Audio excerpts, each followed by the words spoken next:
Agora é a vez da Nicarágua e a sua Revolução Sandinista.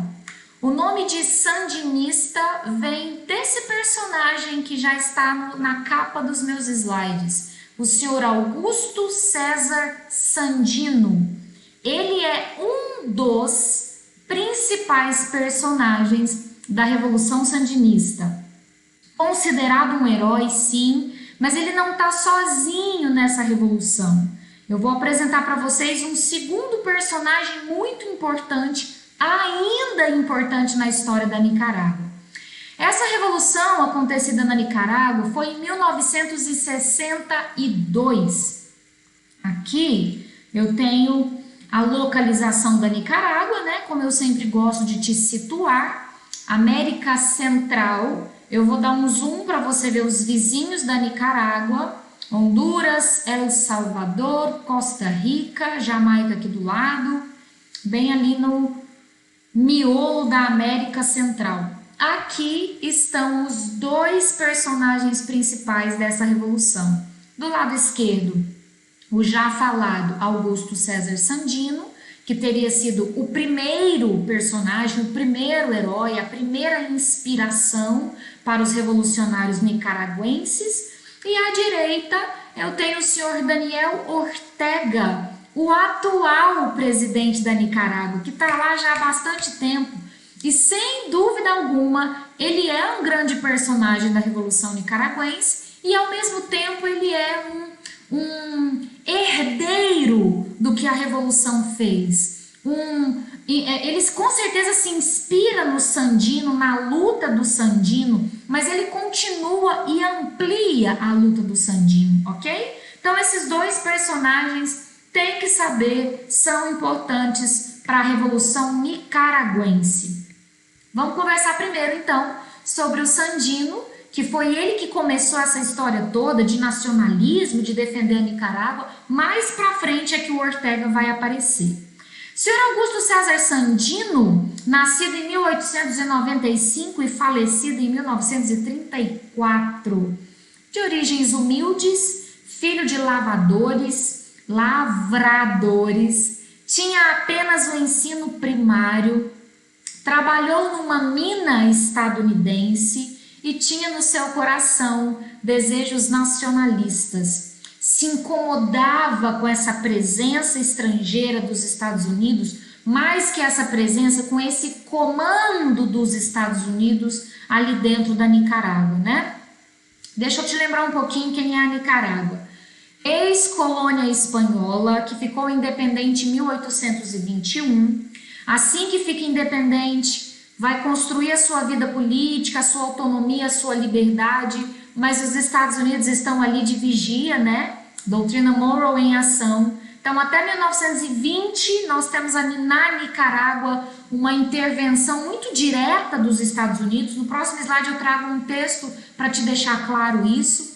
E essa intervenção, essa presença constante dos Estados Unidos incomoda esse senhorzinho humilde que a gente acabou de conhecer, o senhor Sandino. E aí, em 1929, o Sandino liderou um grupo de outros nacionalistas contra essa presença dos Estados Unidos, né? Demonstrando a insatisfação, a não concordância com essa presença dos Estados Unidos, e ele não chega a vencer essa presença. Escute esse detalhe aqui.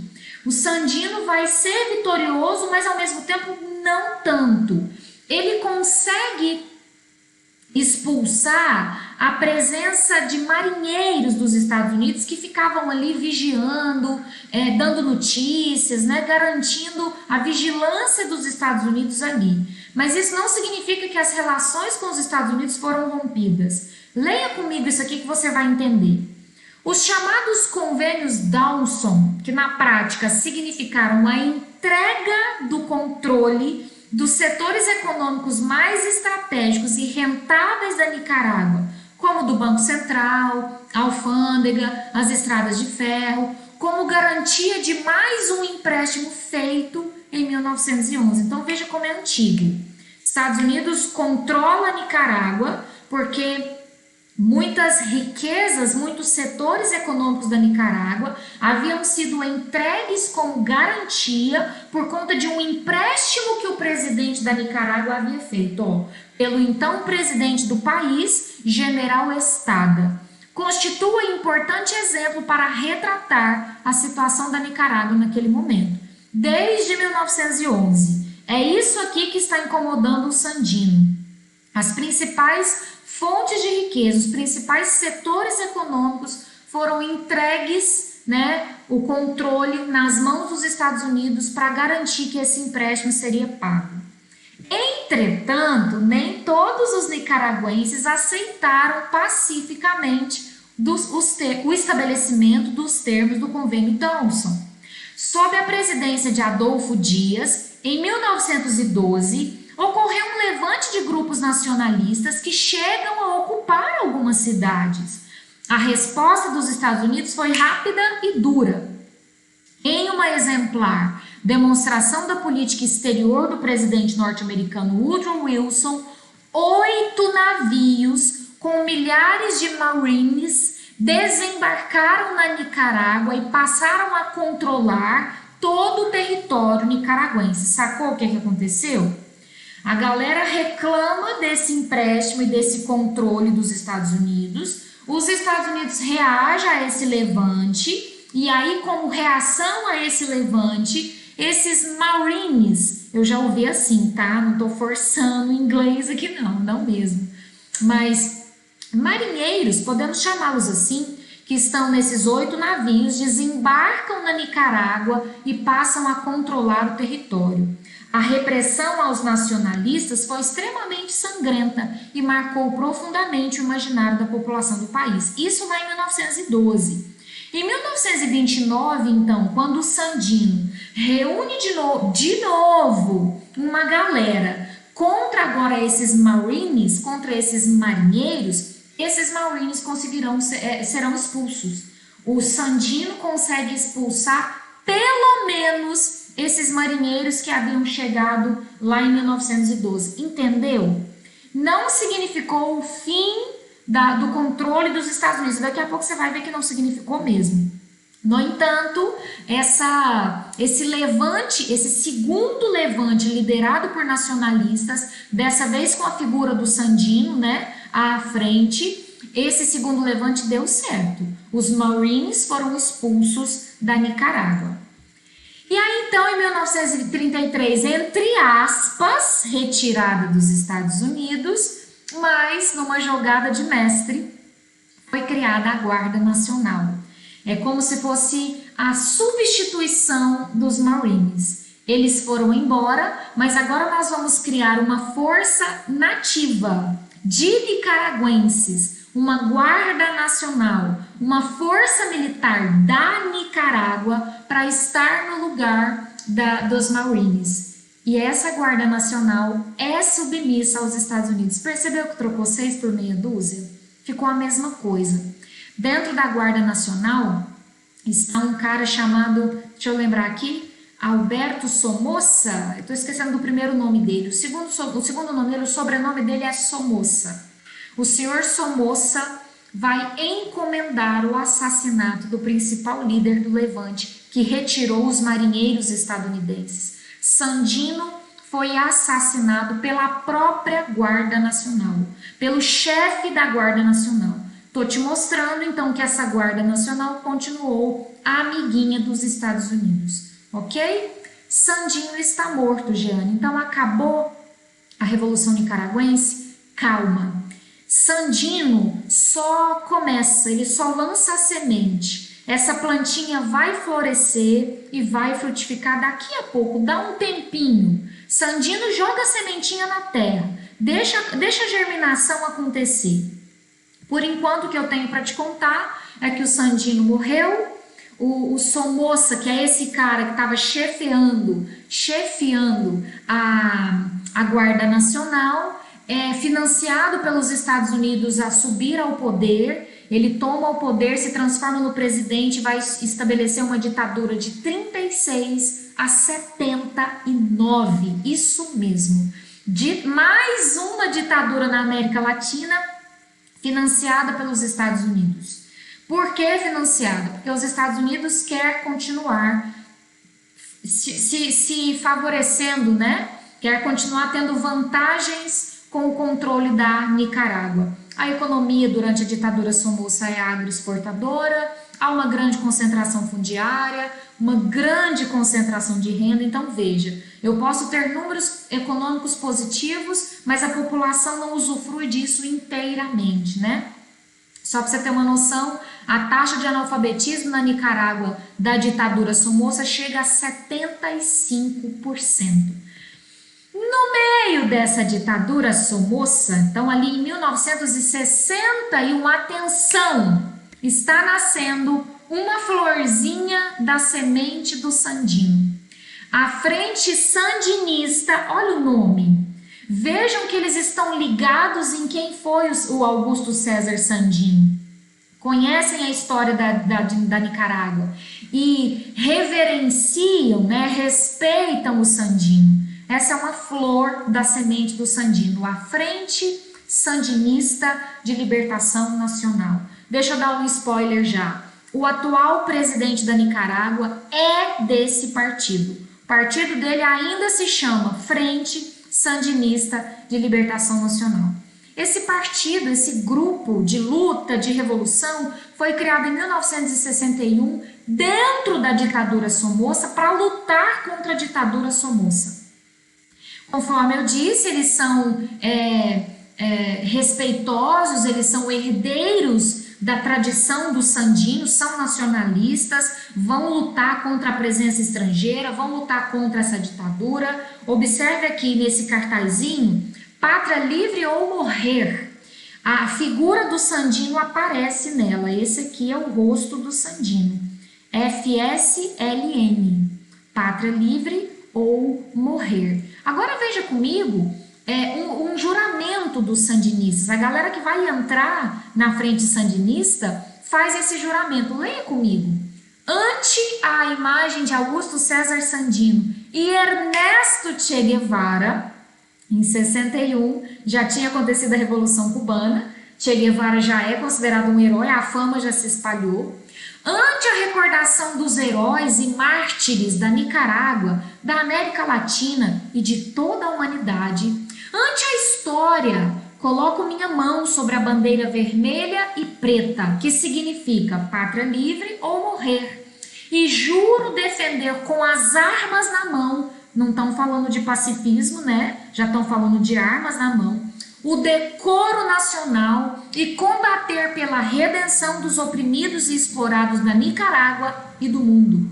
Se cumpro esse juramento, a libertação da Nicarágua e de todos os povos será um prêmio. Se o traio, a morte vergonhosa e a ignomínia serão meu castigo. Juramento dos sandinistas. Carlos Fonseca Amador é um dos fundadores da Frente Sandinista. Observou que além do Sandino, eles são socialistas? Essa bandeira vermelha e preta, né? Mártires, vou lutar pela redenção dos oprimidos. Eles têm sim uma postura socialista, assumidamente. Então, na década de 60, com a fundação da Frente Sandinista de Libertação Nacional, nós teremos agora um grupo contra a ditadura, um grupo pronto para o fight com o senhor Somoza, que está lá esse tempo todo, mas que não resolve a vida do povo pobre, e nós vamos derrubar ele de lá. Quem está no time de oposição à ditadura? A Frente Sandinista, a classe média, que está sofrendo na mão desse governo que só governa para a classe alta, a teologia da libertação, deixa eu esclarecer mais detalhadamente aqui. A Frente Sandinista, povão, pobre, né? Defendendo o pobre. A classe média também está insatisfeita com a ditadura. E ainda tem a religião envolvida. Padres, galera. Igreja Católica, sim, numa ala, numa ideia nova dentro da Igreja Católica, chamada de Teologia da Libertação. Você tem uma conferência realizada por agora, década de 60, a Conferência de Mendelim, que é uma conferência da Igreja Católica, que vai dar uma reviravolta na postura da Igreja Católica.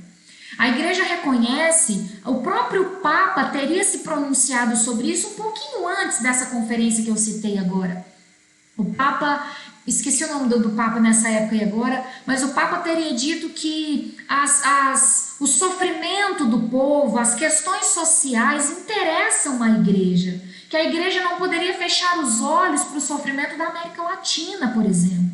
E aí, entrando nessa vibe, então, de se preocupar com a situação, com a questão social, com as pessoas mais excluídas, né, com as classes mais baixas, muitos padres começam a estudar marxismo e ver que o marxismo talvez combine com a Bíblia, sabe?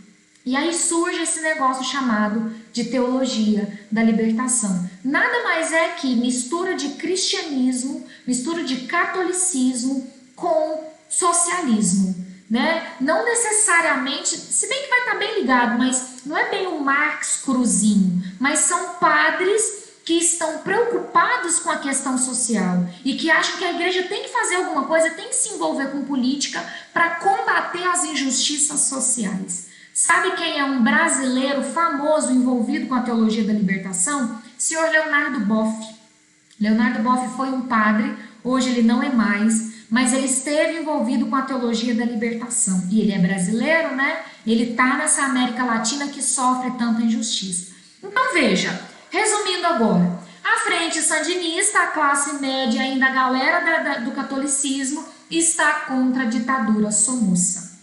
A partir da década de 60, essa resistência, essa oposição está se organizando contra a ditadura somoça. 60, a coisa começa, tá ali no banho-maria, meio devagar, mas tá indo, mas um ponto acontece, esse evento aí acontece e ele vai ser a reviravolta para a galera ir para as ruas e não aceitar mais a ditadura somoça. Claro que desde a década de 60 o negócio está sendo cozinhado, né? Tá ali no banho-maria. Mas em 78, quando o senhor Pedro Joaquim Chamorro, que é um jornalista de oposição, que escreve críticas ao governo da ditadura somoça, quando ele é assassinado, a população usa isso como a gota d'água que faltava. O senhor Pedro Joaquim Chamorro comove os nicaragüenses. E então, toda aquela resistência que está sendo organizada desde a década de 60 vai para as ruas. A população se revolta e vai para as ruas em 1979, liderada pela Frente Sandinista de Libertação Nacional. Vejam à esquerda uma manchete de jornal: mandaram assassiná-lo, né? Essa morte foi encomendada e a gente sabe quem fez isso. Isso é mais um crime dessa ditadura e agora chega, nós vamos para a luta, nós vamos tirar esse cara do poder.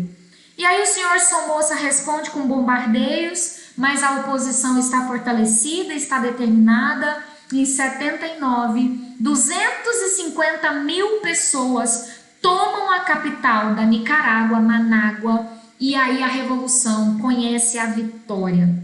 O sucesso finalmente chegou. O Somoza foi deposto, a ditadura foi encerrada e está assumindo agora um governo revolucionário. Presta atenção, ainda não rolou eleição, tá? Não tem um novo presidente que a população escolheu. É a Frente Sandinista que está comandando esse governo revolucionário, que vai durar de 79 a 84. Então, são 5 anos de um governo provisório que a Frente Sandinista está coordenando ali, certo? Não se trata de um governo oficialmente eleito democraticamente, não. A população foi para as ruas, conseguiu derrubar a ditadura, então assume um governo provisório revolucionário, que já começa com a mão, com a voadora, né? Já começa com o pé no peito. Reforma agrária logo de cara. Estatização de banco, isso já está, né, chegando meio ousado. Combate ao analfabetismo, que era alto. A União Soviética está ali na espreita. Cuba, que acabou de fazer sua revolução, também está ali pronto para ajudar. Esse é o governo revolucionário de 5 anos. Em 84, aí sim, as primeiras eleições democráticas fofinhas, bonitinhas, em que o povo vai participar para escolher o novo presidente. Depois que o governo revolucionário entrou, fez algumas coisinhas ousadas, conforme eu listei, agora nós teremos as primeiras eleições. E adivinha quem é o candidato? Um dos fundadores da Frente Sandinista de Libertação Nacional. Aqui muito jovem, né? Senhor Daniel Ortega é candidato nessas eleições e vence essas eleições. Apesar dos Estados Unidos terem interferido para tentar não deixar o Daniel Ortega vencer, observe aqui, ó, a intervenção dos Estados Unidos é enfraquecer a candidatura do Daniel Ortega, né? Até porque ele vai continuar isso aqui, concorda comigo? Se esse cara vencer, ele vai continuar essa reforma agrária, ele vai continuar essas estatizações, ele vai continuar com o socialismo, não posso deixar isso não. Então os Estados Unidos tentou enfraquecer o Daniel Ortega, mas não conseguiu. O Ortega venceu e governou de 84 a 90. Peraí. Como foi o governo de Ortega, Jane? O primeiro governo, ele ainda tá lá, viu, gente? Calma que ele saiu, depois ele voltou, mas ele ainda tá lá. O primeiro governo dele não foi dos melhores, tá? Em 80, você já lembra disso? A União Soviética já não tem dinheiro mais para sustentar um governo socialista. Cuba também está morrendo, porque o dinheiro de Cuba vem da União Soviética, o dinheiro da Nicarágua vem da União Soviética, então está todo mundo morrendo junto com a União Soviética. Os Estados Unidos fizeram a mesma coisa que fizeram com Cuba, embargaram a Nicarágua, exatamente para boicotar o governo do Ortega, que é um governo socialista. É a estratégia dos Estados Unidos, o boicote, o embargo. O socialismo está morrendo, então o Ortega não vai ter um bom governo. A União Soviética está declinando, a inflação vai para as tampas, o desemprego cresce, o Ortega não tem sucesso no seu primeiro governo. E aí, agora sim, eu já ia pular para aí, né? Nas próximas eleições de 1990, Daniel Ortega se candidata de novo à reeleição, mas perde. E sabe quem vence? Olha a sacada da oposição. Olha a inteligência política dos Estados Unidos. Para ganhar do Ortega, porque o Ortega tinha feito um péssimo governo, né? Não foi legal, mas ele tem popularidade, tá lá até hoje, não é à toa. Para conseguir vencer o Daniel Ortega, a oposição coloca a Violeta Chamorro. Sabe quem é a Violeta Chamorro? A viúva daquele jornalista morto pela ditadura. Então essa mulher chega com um peso histórico grande, concorda comigo? E isso acaba comovendo a população. O que a população pensa? O Ortega não foi legal, né? A gente até gosta dele, mas o governo dele não foi muito bom, eu tô sem emprego. Quem sabe essa mulher, nossa, o marido dela foi um mártir, ele morreu pela Nicarágua. Quem sabe o governo dessa mulher não vai ser melhor? E aí ela vence as eleições, governa até 2006, eu coloquei oposição, né, porque nós estamos considerando o governo do Ortega, porque é ele que vem da Revolução Nicaragüense, é ele que é um herdeiro do Sandino, por isso que eu estou colocando oposição entre aspas. A oposição vai governar até 2006, o Ortega não desistiu. Sim, a Nicarágua dá uma melhoradinha, sobe ali um número ou outro, mas dá uma respiradinha no governo da Violeta.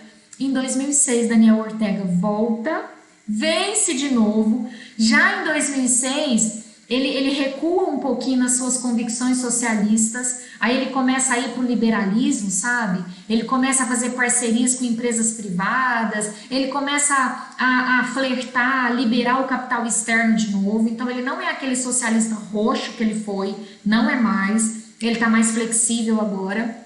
Em 2006 ele se candidata, ganha. Em 2011 ele se candidata, ganha de novo. E deixa eu te contar, em 2016 ele se candidatou mais uma vez e ele teve 72% dos votos. Olha aqui, ó, ex-guerrilheiro sandinista e sua esposa aqui na foto, já tá mais velho, né? Essa notícia é de 2016, por isso que eu te disse, quem é o atual presidente da Nicarágua? Esse senhorzinho, herdeiro número 1 do Sandino, né? Continuador do sandinismo, um pouco mais flexível agora, menos socialista, mais aberto ao capital externo, mas continua lá o senhor Daniel Ortega, firme e forte. Muito obrigada para você que ficou até aqui e até a próxima.